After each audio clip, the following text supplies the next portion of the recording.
శ్రీ గురుభ్యో నమః. పూర్వకాలంలో వశిష్ఠ మహర్షుల వారు మిథిలాధీశ్వరుడైనటువంటి జనక మహారాజుకి రాబోయేటువంటి కలియుగంలో ఏ రకమైనటువంటి విశేషణాలు ఉంటాయో, ఆ కలియుగంలో ఏ మనిషి అయినా సరే చెయ్యవలసినటువంటి కార్యక్రమాన్ని చెయ్యలేక పొందాల్సినటువంటి తనకు చెందాల్సినటువంటి ఏ పుణ్యఫలం కానీ అనుభవాన్ని కానీ పొందలేక సతమతమవుతూ అనేక రకాలైనటువంటి జన్మలెత్తుతూ భూమి మీదే తిరగాడుతూ ఉంటాడు.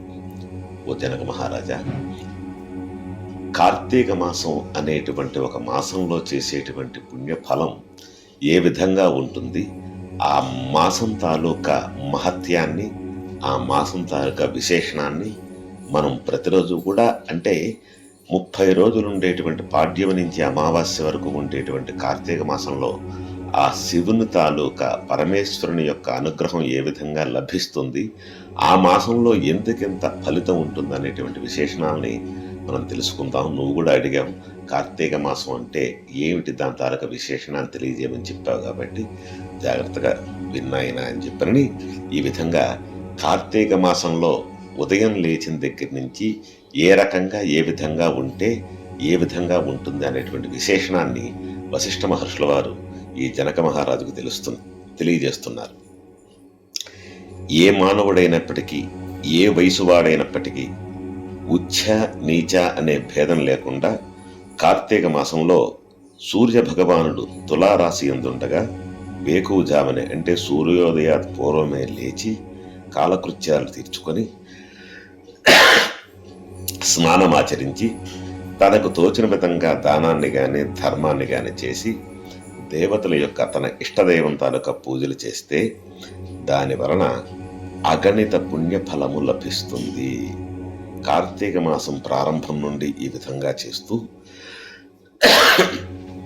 తన ఇష్టదైవం అనేటువంటి వాళ్ళని, అంటే విష్ణుమూర్తిని గాని, విష్ణు సహస్రనామార్చన, శివభక్తుడు శివలింగార్చన ఆచరిస్తూ ఉండగా వాళ్ళకి దామోదరుని యొక్క అనుగ్రహం వలన ఏ విధమైనటువంటి మంచి జరుగుతుందో తెలియజేస్తాను విను. ముందుగా కార్తీక మాసం ప్రారంభం అవ్వగానే కార్తీక మాస అధిదేవత అయినటువంటి దామోదరుడికి నమస్కరించి, ఓ దామోదర, నేను చేసేటువంటి ఈ కార్తీక మాస వ్రతానికి ఎట్టి ఆటంకాలు రానియక నిర్విఘ్నంగా ముందుకు వెళ్ళేటట్టుగా నన్ను అనుగ్రహించు తండ్రి అని ధ్యానించి వ్రతాన్ని ప్రారంభించాలి.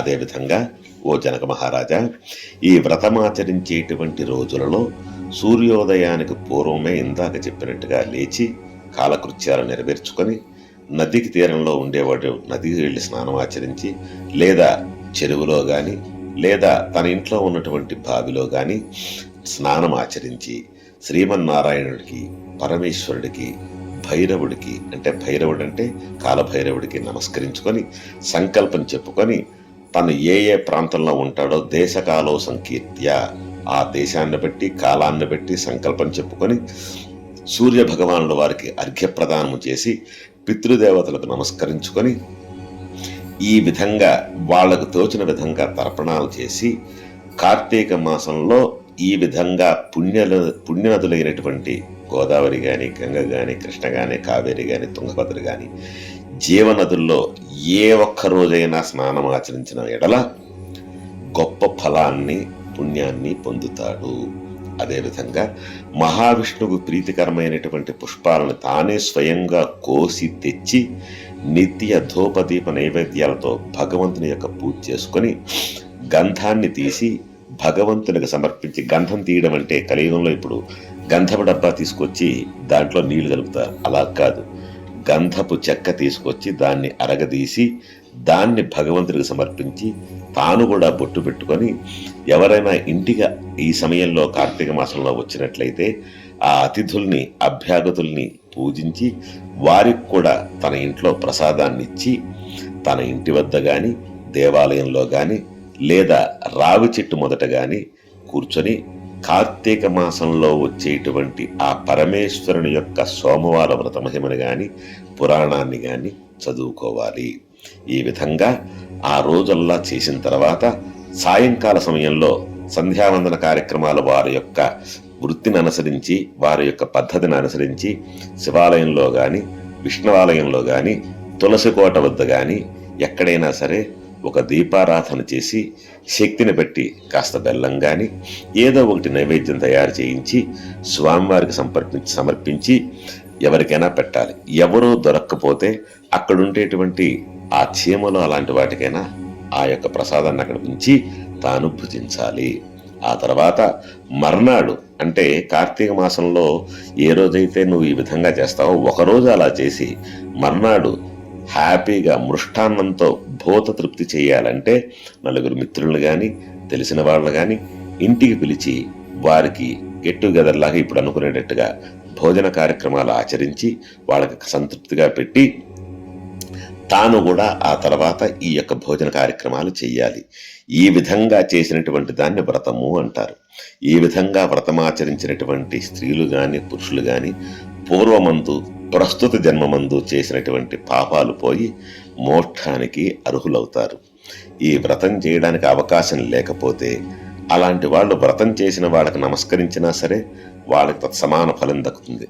వ్రతం చేయడానికి అవకాశం లేదు అని చెప్పానంటే ఏం చేస్తామలా అనుకునేటువంటి వాడికి కాదు. ప్రకృతి వైపరీత్యంలో తన ఆరోగ్యం బాగోలేకపోయినా లేదా శుచిర్భూతులై అంటే ఏదైనా మైల కానీ ఇలాంటివి ఏదన్నా ఉంటే వ్రతం చేయడానికి అవకాశం ఉండదు. కాబట్టి అలాంటి వాళ్ళకి వ్రతం చేయలేనటువంటి అశక్తులు అంటారు. అంటే ఆరోగ్యపరంగా కానీ శారీరకంగా కానీ లేదా మైల ఇలాంటివి వచ్చిన వాళ్ళు చేయలేరు. కాబట్టి అలాంటి వాళ్ళు వ్రతం చేసుకున్నటువంటి వాళ్ళ యొక్క దర్శనం చేసుకున్న ఆ కార్తీక మాస పురాణాన్ని విన్నా సరే ఈ యొక్క సంపూర్ణమైనటువంటి ఫలితాన్ని భక్తులు పొందడానికి అవకాశం ఉంటుందని చెప్పని వశిష్ఠ మహర్షుల వారు జనక మహారాజుకు తెలియజేశారు. ఈ విధంగా మొట్టమొదటి రోజు కార్తీక మాసంలో స్నానం ఆచరిస్తే వచ్చేటువంటి పుణ్య ఫలాన్ని ఆయన మిథిలాధీశుడికి వివరించాడు.